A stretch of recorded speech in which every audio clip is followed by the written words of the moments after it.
Hello friends, स्वागत है आपके अपने इस एजुकेशनल चैनल यस के द विजन पॉइंट की इस बेहतरीन वीडियो में। और आज की इस वीडियो में मैं आपको बताने वाला हूं कि आपको बोर्ड एग्जाम में पत्र कैसे लिखना है। जी हाँ दोस्तों, पत्र लेखन एक ऐसी चीज़ है दोस्तों जिसे आप बोर्ड एग्जाम में लिखते हैं तो आपका एक भी नंबर नहीं कटेगा, लेकिन नंबर आपका तब नहीं कटेगा जब आपको लिखने का सही तरीका पता होगा। तो इसे कैसे लिखना है आइए इस वीडियो में हम देखते हैं। देखिए फ्रेंड्स, आपको जो इसमें आवेदन पत्र लिखना है वो किस पे लिखना है। देखिए, आवेदन जो पत्र लिखना है कि छात्रवृत्ति के लिए प्रधानाचार्य को एक आवेदन पत्र लिखिए। ठीक, तो आपको इसे लिखना कैसे है। देखिए, सबसे पहले आपको यहाँ पे लिखना है सेवा में। क्या लिखना है? सेवा में लिखना है। और सेवा में लिखने के बाद आपको यहाँ कामा कर देना है।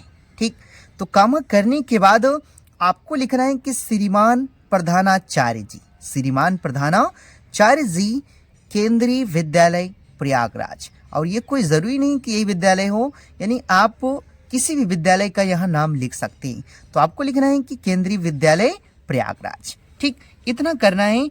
और इतना लिखने के बाद आपको लिखना है, देखिए इसके बाद जो आपको लिखना है, देखिए आपको लिखना है कि माननीय महोदय। क्या लिखना है? माननीय महोदय, सविनय निवेदन है, सविनय निवेदन है कि मैं आपके विद्यालय कक्षा 12 आ का छात्र हूँ। मैं आपके विद्यालय यानी कक्षा 12 आ का क्या हूँ? छात्र हूँ। और मैं सदैव ही अपनी कक्षा में उत्तम अंकों में उत्तीर्ण होता रहा हूँ।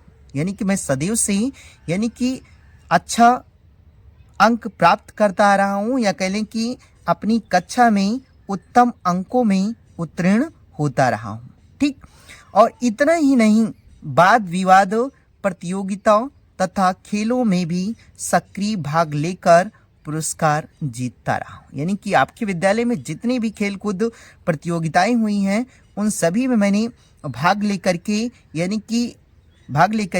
यानी पुरस्कार जीतता रहा हूँ। ठीक, कक्षा 10 में 90% अंक प्राप्त कर विद्यालय में पहला स्थान भी प्राप्त किया है। यानी कि कक्षा 10 की जो परीक्षा हुई है उसमें भी मैंने यानी कि 90% अंक प्राप्त करके विद्यालय में भी पहला स्थान क्या किया है? प्राप्त किया है। ठीक, तो इतना लिखना है। और इतना लिखने के बाद आपको लिखना है, देखिए इतना लिखने के बाद आपको थोड़ा सा और लिखना है कि मेरे परिवार की आर्थिक स्थिति अच्छी नहीं है। यानी कि मेरी परिवार की जो आर्थिक स्थिति है यानी वह अच्छी नहीं है, और हमारी आय इतनी नहीं है। यानी कि हमारी जो आय है वह इतनी नहीं है कि मैं अपनी शिक्षा का खर्च आसानी से उठा सकूं। यानी कि मेरे पिताजी की आय इतनी अधिक नहीं है कि मैं अपनी पढ़ाई का जो खर्च है यानी कि उसे क्या कर सकूं? उठा सकूं। ठीक, और ऐसे स्थिति में छात्रवृत्ति से मुझे अपनी पढ़ाई करने, या ऐसे कह लें कि मुझे छात्रवृत्ति से अपनी पढ़ाई जारी रखने में सहायता मिलेगी। यानी कि अगर आप मुझे यानी कि क्या करेंगे, यानी छात्रवृत्ति प्रदान करेंगे तो उससे मुझे अपनी पढ़ाई जारी रखने में क्या मिलेगी? सहायता मिलेगी। ठीक, तो आपको इतना लिखना है। इतना लिखने के बाद बच्चों उसके आगे थोड़ा सा और लिखना है आपको। देखिए इसके आगे जो आपको लिखना है कि अतः आपसे विनम्र निवेदन है, अतः आपसे विनम्र निवेदन है कि कृपया मेरी स्थिति को ध्यान में रखते हुए, यानी कि मेरी इस दयनीय स्थिति को ध्यान में रखते हुए मुझे छात्रवृत्ति प्रदान करने की कृपा करें, मुझे छात्रवृत्ति प्रदान करने की कृपा करें। और मैं आपके इस उपकार के लिए सदा ही आभारी रहूँगा।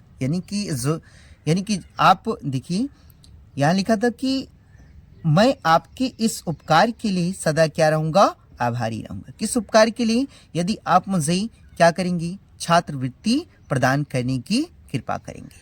ठीक, तो इतना लिखना है। इतना लिखने के बाद आपको लिखना है कि धन्यवाद। क्या लिखना है? धन्यवाद लिखना है। और इधर आपको यहाँ दिनांक लिखना है। तो जैसे दिनांक में जैसे आज 5 तारीख है, तो आपको यहाँ 5 क्या लिखना है, जनवरी लिख देना है, ठीक।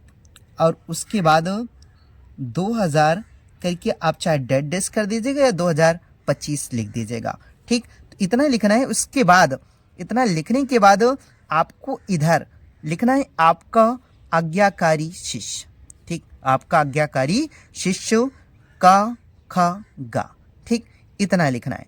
और बच्चों ध्यान रहे कि आपको यहाँ पे अपना नाम नहीं लिखना है, ठीक। एग्जाम में आपसे कहेगा कि वहाँ पे आपको अपना नाम नहीं मेंशन करना है, तो आपको यहाँ पे मात्र क्या लिखना है, का लिखना है, खा गा, ठीक।